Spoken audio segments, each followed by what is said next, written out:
My name is Dan Schaefer, and I'm going to be reading from Bible Stories. I'm going to be reading chapter 4, which is entitled The First Promise of the Savior.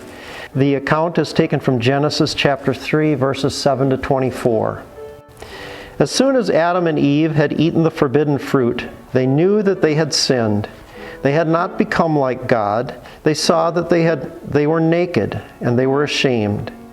They made themselves aprons of fig leaves and hid in the garden. How unhappy and frightened they were. Now what did God do? He came to Adam and Eve and called, "Adam, where are you?" Adam answered, "I heard your voice, and I was afraid, so I hid myself." God said, "Did you eat of the fruit of the forbidden tree?" Adam said that Eve had given him the fruit, and Eve blamed the serpent who had tempted her. God now punished Adam and Eve for their sin. He drove them out of the Garden of Eden.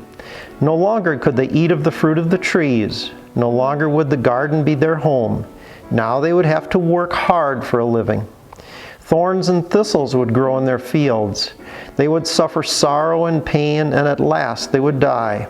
Adam and Eve were no longer holy children of God. They were lost and condemned creatures.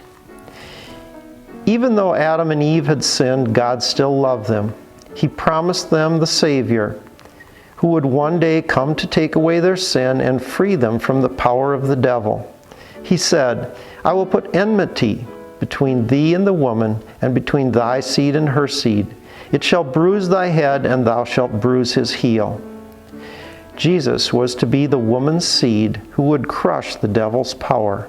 Adam and Eve believed this promise of God.